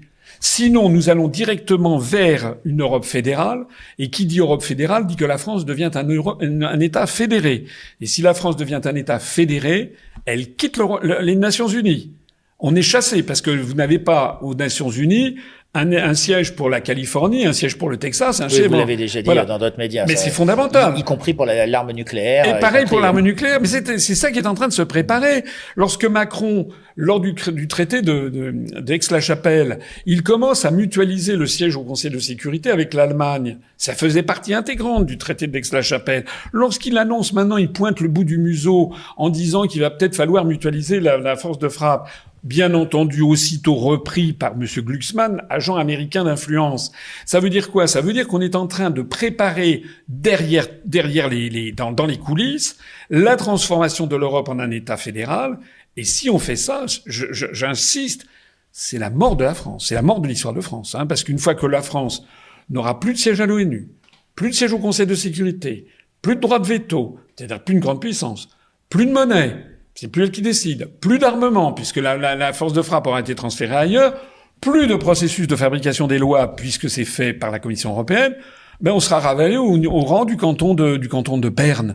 Voilà, qui c'est, en 1978, il y a eu une votation, et puis le nord du canton de Berne, qui était peuplé de francophones, sont devenus un nouveau canton, le canton du Jura. C'est-à-dire que si la France devient comme un canton ou un État fédéré, rien n'empêchera ceux qui veulent démanteler le pays de dire demain que la communauté européenne, la collectivité européenne d'Alsace, dont personne ne parle en fait. Mais c'est incroyable ce qui s'est passé en Alsace, la collectivité européenne d'Alsace. On a imposé ça aux Alsaciens. Les Français de l'intérieur, comme disaient les Alsaciens, n'ont pas vu ce qui s'est passé. Mine de rien, Macron a fait supprimer les départements du Bas-Rhin et du Haut-Rhin tout en maintenant les préfectures, donc c'est un truc de dingue. Mais en fait, ça s'est appelé la collectivité européenne d'Alsace. Mais si la France devient un canton, on peut nous faire le coup du canton de Berne, c'est-à-dire que dans 5 ans, on dit que l'Alsace, c'est un nouvel État fédéré. Voilà. Et donc, le sacrifice de nos parents, de nos grands-parents, l'histoire de France depuis Louis XIV, tout est détruit. Et puis, il n'y a pas de raison de s'arrêter en si bon chemin. Après, c'est la Corse. Est-ce que vous avez noté que Macron, justement, est en train de peaufiner un nouveau projet d'autonomie supérieure pour la Corse? Et puis, après, c'est la Catalogne. La Catalunya, qui est une région espagnole, considère que le département français des Pyrénées-Orientales, qui appartient à la France, enfin, cette partie du territoire national a été rattachée au Royaume de France par le traité des Pyrénées de 1659. Alors vous avez des spécialistes qui vous disent Mazarin était très très méchant. Bon, actuellement, si vous allez sur Wikipédia États-Unis, vous tapez Catalunya North et vous verrez que le département français des Pyrénées-Orientales fait partie de la future Catalunya, un État fédéré dans l'Union européenne. Et d'ailleurs, est-ce que vous savez que cet automne, au mois de septembre, je crois, le conseil départemental des Pyrénées-Orientales, qui est détenu par ELV, a décidé de faire un référendum pour changer le nom du département pour l'appeler Pays catalan. Ça veut bien dire qu'il y a une véritable œuvre de subversion qui est à l'œuvre et dont l'objectif final est le démembrement de notre pays. C'est-à-dire la fin. Est-ce qu'on va assister à la fin de l'histoire de France? C'est ça le truc. Alors il y a peut-être des gens qui se disent, finalement, c'est une vieille dame qu'il faut envoyer à l'hospice, on va lui donner du Rivotril, ça, c'est une etc. question que j'avais, peut-être pas du Rivotril, parce que ça, c'est ce qu'on a donné à certaines personnes malades. Mais juste pour se faire l'avocat du diable, étant donné qu'on dit qu'on n'est pas allé du côté du Frexit, c'est-à-dire on ne sait pas ce qu'il peut y avoir de l'autre côté du Frexit, on peut pas savoir vraiment encore ce qu'il peut y avoir de l'autre côté de l'Europe fédérale. On peut déjà le préfigurer, puisque l'objectif, c'est quand même, on voit bien ce qui est à la trame derrière. L'objectif, c'est quand même le démembrement, c'est le divide and conquer. C'est la stratégie américaine systématiquement dans le monde entier. Pourquoi est-ce que vous avez en permanence des campagnes sur Taïwan, le Tibet, les Ouïghours? Vous avez noté que M. Glucksmann s'est pris d'une passion soudaine pour les Ouïghours. C'est un agent américain qui développe le narratif de la CIA. Je ne suis pas là à dire que c'est mirobolant la situation au Xinjiang, mais quand on parle de génocide au Xinjiang, c'est faux. C'est absolument faux. Voilà, il suffit de regarder les taux de natalité et le pourcentage de la population des Ouïghours en République populaire de Chine depuis 20 ou 30 ans, elle a augmenté tout simplement parce que le régime de Pékin ne lui a pas appliqué la politique de l'enfant unique qu'elle appliquait à l'ethnie Han. Bon, donc, et puis après c'est les Mongols, c'est-à-dire que les Américains, ils essayent de mettre de l'huile sur le feu pour essayer de démanteler la Chine. Comme ils ont prévu pour le Moyen-Orient de démanteler la Turquie, de démanteler l'Arabie Saoudite, et comme ils ont prévu pour la Russie de démanteler la Russie. C'est un des objectifs, un début de guerre implicite dont je crois, été le seul à parler. Je renvoie les auditeurs à une vidéo que j'ai faite au dialogue franco-russe.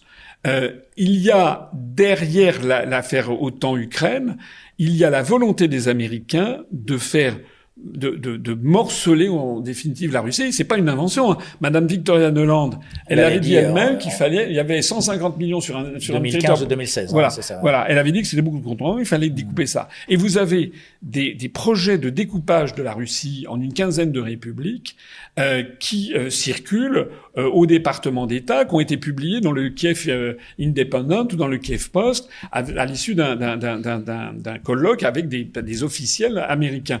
Donc, il faut bien comprendre ce qui se cache derrière.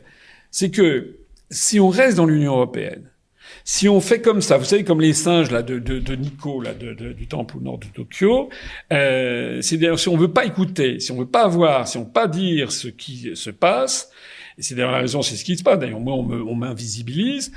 On est en train d'entraîner la France non seulement vers une submersion, j'allais dire, par domination politique dans tous les domaines et économique, mais aussi à son démembrement. Et là, je voudrais dire, si vous me le permettez, utiliser un petit peu cette affaire aujourd'hui, c'est l'entretien que vous avez la gentillesse de m'accorder, pour que les Français se rendent bien compte de ce que ça veut dire s'ils laissaient tomber la France. Hein, parce qu'au bout du compte, les forces qu'il y a derrière, c'est pas des forces sympathiques du tout. Hein.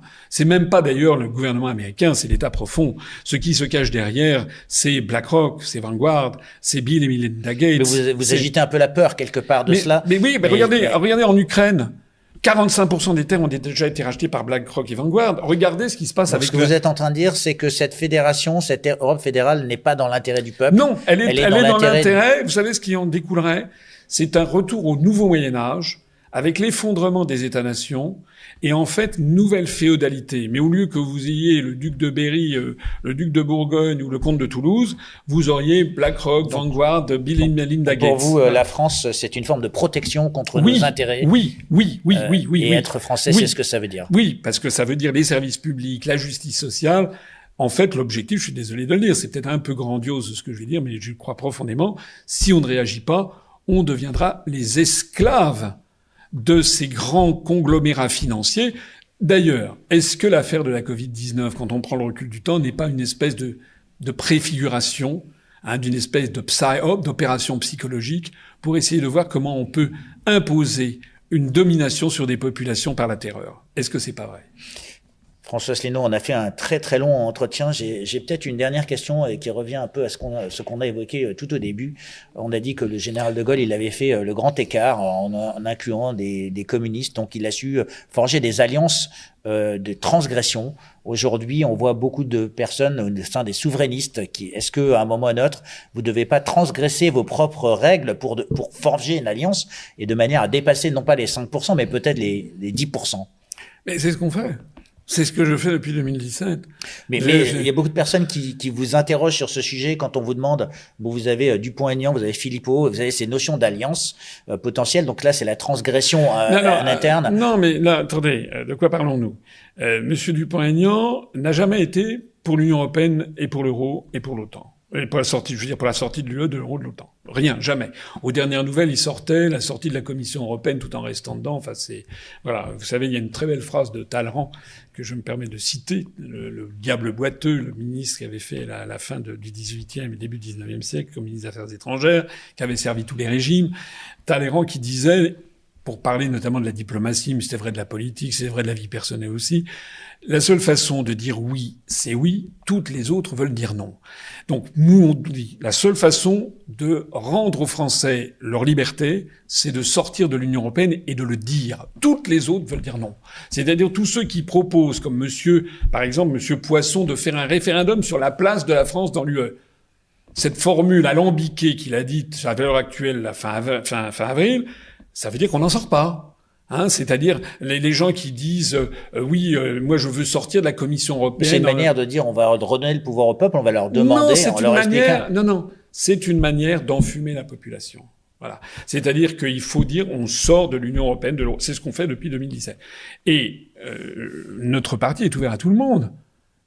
Sur notre liste, on a des gens de tous les horizons. On a même le dernier de la liste que j'ai présenté, c'est monsieur Pierre-Yves Colomba, qui est un homme de gauche, qui a été vice-président de l'Association des maires ruraux de France. Il a d'ailleurs été maire d'un petit village du Var, vice-président de l'Association des maires ruraux de France et aussi sénateur, homme de gauche, sénateur apparenté PS. Et après l'arrivée de Hollande au pouvoir, il s'est fait apparenter Parti communiste. Il nous a rejoints justement parce qu'il considère qu'il faut un petit peu faire comme le Conseil national de la résistance. Alors, comme le Conseil national de la résistance, une forme de transgression, mais comment vous allez forger cette alliance quand même? Parce que c'est une question fondamentale qu'on a chez les lecteurs de François, dans beaucoup de personnes qui m'interrogent en me disant, mais comment fait-on pour que ces gens regarde l'intérêt national. Mais qui viennent à l'UPR. Je sais bien ce qu'il y a derrière votre question. Non, il n'y a pas de, il y a rien. Non, il y a rien. Il y a juste une chose fondamentale, c'est gagner à un moment ou à un autre. Oui, il faut savoir. On fait tout pour. On fait tout pour. Et ce qui est très important pour nous, c'est de garder d'être au-dessus du clivage droite-gauche. Et d'ailleurs, on a été reconnu comme tel par le ministère de l'Intérieur. Voilà. Ça, je pense que c'est reconnu par les lecteurs aujourd'hui. Voilà. Et c'est reconnu, en fait, par les auditeurs, par vos adhérents. Et ça, c'est une grande victoire, y compris, on va dire, de ne pas faire une fixation sur l'islamisme ou d'autres religions. Donc, on est dans une forme de parti laïque, on va appeler ça. Donc, ça ressemble à la France, voilà. Aux valeurs. Donc, moi, ce qui m'intéresse, c'est à un moment ou à un autre, vous êtes 10 à avoir 0,5%, 10 fois 0,5, ça fait 5%. Il faut passer au-dessus pour que vous ayez des représentants et pour vous battre. On n'est pas 10 à avoir 0,5%. Voilà. Ça, c'est pas non, c'était juste Non. Il y a beaucoup de partis qui se sont créés, ça c'est exact. Mais il y a actuellement, soyons clairs, vous tournez autour du pot, il y a un procès d'intention constamment instruit par M. Philippot, qui voudrait me faire passer pour celui qui divise. Alors, je voudrais dire à ça, puisque vous m'interrogez de façon implicite, je voudrais dire à ça que M. Philippot a quitté le Rassemblement national, ou Front national, je sais plus comment ça s'appelait à l'époque, en septembre 2017, et le 21 septembre 2017. Et vous trouvez tapé Asselineau, voilà, main tendue. Le 21 septembre 2017, j'ai fait une vidéo où je proposais... Je m'en souviens, il y a pas de procès d'intention derrière. Non, mais attendez, c'est ma question. C'est juste vraiment pour essayer d'éclairer les gens. C'est très important ce que je vais dire. C'est pas quelque chose qui doit être passé par. Non, c'était fondamental. J'ai proposé à monsieur Philippot, qui quittait le RN, de nous rallier. Ça n'a pas été d'ailleurs sans problème interne à l'UPR, puisque nous avons au bureau politique des gens qui étaient hostiles en disant il allait nous marquer à l'extrême droite. En conscience, je me suis dit on peut pas faire ça, justement avec ce souci. Donc j'ai proposé ça. Donc vous avez transgressé vos propres règles internes à l'époque. Qu'a fait monsieur Philippot? Il n'a même pas répondu. Mais il avait même fait pire. Il est passé ensuite, en 2018, quelques semaines après, chez Bourdin, à RMC, où il a annoncé qu'il avait créé un parti pour le Frexit. Bourdin lui dit « Mais vous êtes le seul ?» Et Philippot a dit « Oui ». Alors que Bourdin savait pertinemment que c'était faux, puisqu'il m'avait accueilli 2 fois comme candidat du Frexit à la présidentielle. Et Bourdin n'a pas réagi. Pourquoi Bourdin n'a-t-il pas dit à Philippot « Comment vous pouvez dire ça alors que moi j'ai reçu ici le candidat du Frexit ?» Vous aviez dit tout à l'heure que les journalistes, vous ne leur faisiez pas confiance. Voilà. Non mais ça veut dire... Non mais c'est très important. C'est que moi, j'en ai ras-le-bol, et pas seulement moi, l'inversion accusatoire. C'est-à-dire qu'il y a des gens qui m'ont fait un portrait qui est absolument faux. C'est-à-dire que nous, on a tendu la main. D'abord, quand je dis nous, c'est nous. C'est-à-dire que ces histoires-là, c'est pas François Asselineau. Moi, j'ai été beaucoup plus coulant à l'intérieur du bureau politique, il y en avait qui étaient hostiles. On a tendu la main. Non seulement il n'a pas répondu, mais ensuite, il s'est répandu sur les ondes comme quoi il était le seul. Donc, enfin, je veux dire, c'est ça le point de départ. Et depuis lors, nous avons des attaques incessantes de ces... Je suis d'ailleurs assez étonné de constater que pourquoi on parle toujours de nous et pas de monsieur Dupont-Aignan? Mais pourquoi Dupont-Aignan? Ils avaient fait alliance, sauf erreur de ma part. Monsieur Philippot avait rallié Dupont-Aignan en juillet de l'année dernière. Dupont-Aignan les a largués en race campagne. Normalement, les adhérents de monsieur Philippot devraient d'abord et avant tout en vouloir à monsieur Dupont-Aignan. Mais moi, je cherche pas du tout. Et puis pourquoi on parle pas non plus de Kuzmanovic? Pourquoi on parle pas d'Alexandre Juvin-Brunet? Je veux dire, il y a eu un émiettement de tout ça. Encore un effort de ma part. Le 31 janvier 2020, j'ai organisé une réunion pour fêter le Brexit. Tout le monde est venu. Enfin, tout le monde.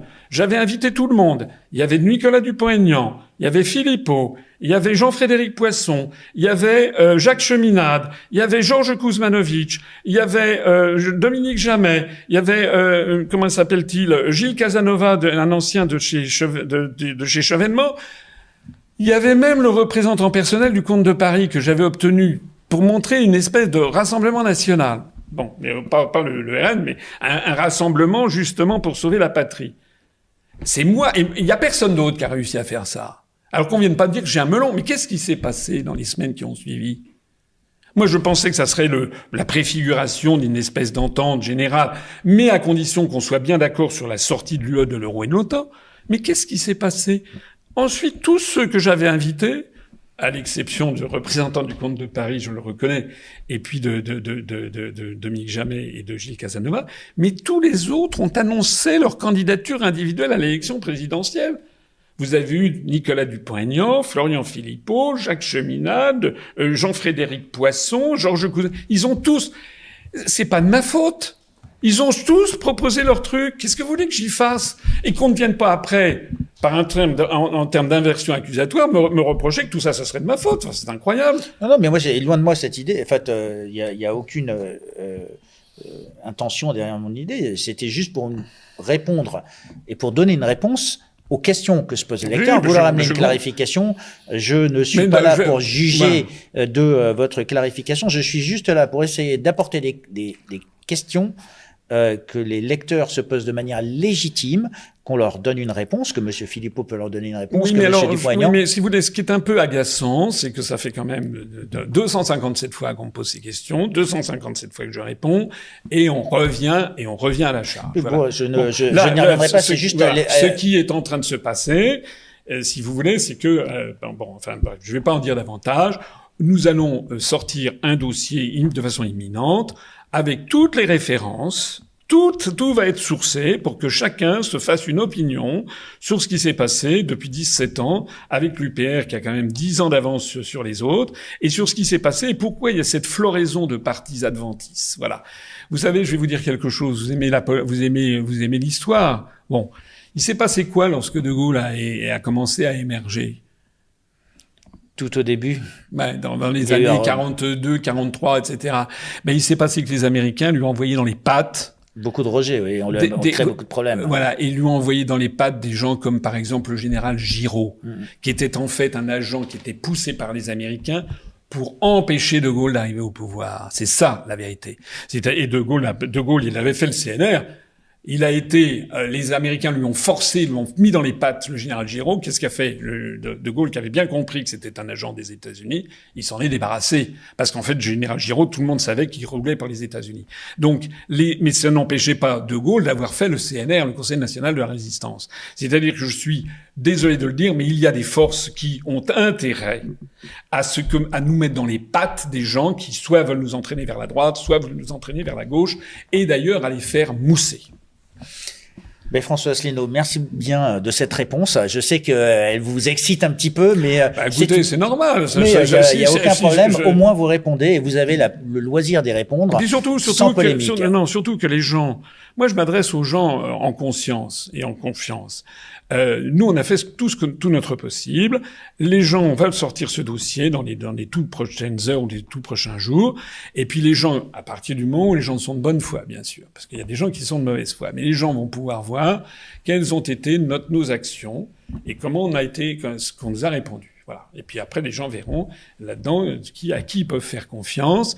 Nous, il y a quelque chose, en tout cas, même nos pires adversaires ne peuvent le nier. Nous avons été le premier parti politique, le jour même du 50e anniversaire du traité de Rome, à proposer de sortir de l'Union européenne. Et depuis 17 ans, nous n'avons jamais varié. Nous n'avons jamais fait d'alliance avec quelqu'un qui ne voulait pas sortir de l'Union européenne, de l'euro et de l'OTAN. Voilà. Merci beaucoup François Asselineau sur ce mot de la fin. Donc le jamais fait d'alliance, c'est quand même quelque chose de fort, mais vous avez avec des gens qui ne veulent pas. De la même façon que De Gaulle n'a pas fait alliance avec Pétain. De Gaulle, il a fait alliance avec des gens, fussent-ils des communistes, fussent-ils des gens d'extrême droite, mais qui partageaient l'objectif fondamental qui était de sortir de l'Union européenne, de l'euro et de l'OTAN. Voilà. Ben, merci beaucoup François Asselineau. Merci à vous tous de nous suivre. François Asselineau, peut-être juste le mot de la fin pour les lecteurs de François, si jamais je dois vous laisser ce mot de la fin. Je dirais que ils ont vraiment un choix qui est très important. Ces élections n'ont pas une très grande importance puisque les députés européens n'ont pas beaucoup de pouvoir. Et s'ils votent comme ils ont l'habitude de le faire, il se passera rien. Au bout d'une semaine, si le RN passe de 22 à 24 députés, ça ne changera rien. Voilà. Si Manon Aubry, elle fait, elle passe de 7 à 10 députés, ça ne changera rien. En revanche, ils ont la possibilité de donner à ces élections qui ont peu d'importance, une importance considérable en termes de symbolique et géopolitique et politique, c'est de permettre au parti du Frexit en France d'avoir ses premiers députés. Comme Nigel Farage l'a eu à l'époque. Et n'oubliez pas que la France est censée être la conceptrice de la construction européenne. Parce que si nous, on a des eurodéputés, même 5 ou 6, vous verrez ce qu'on appelle l'establishment en France. Vous verrez la tête qu'ils feront le soir des élections et vous verrez l'impact que ça aura en Belgique, en Allemagne, en Pologne, etc. si on voit que les Français eux-mêmes envoie comme députés des gens qui sont pas pour une autre Europe, pas pour une sortie de la Commission européenne, mais rester dans les traités, enfin des trucs, pas des faux fuyants, non. Quelque chose qui est conforme à l'esprit français, ce qui se conçoit bien s'énonce clairement, et les mots pour le dire arrivent aisément. Nicolas Boileau. Et là, les Français et le monde entier verra qu'il y a le parti du Frexit qui vient en France de remporter une victoire symbolique très importante électoralement. Je vous assure que ça marquera un tournant dans l'histoire de la construction européenne.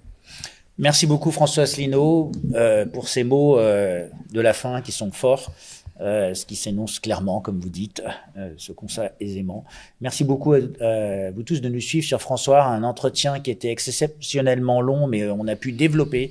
Comme je tenais à tout prix à remercier tous les lecteurs et les personnes qui nous ont aidé à préparer cette interview avec des questions qui sont pas aisées, qui sont pas faciles à poser, mais qui sont nécessaires de manière à ce que les gens puissent se forger leur propre opinion. Parce que chez François, on fait confiance aux lecteurs. Je pense que vous faites confiance à vos électeurs. François Asselineau, merci beaucoup et à très bientôt sur François.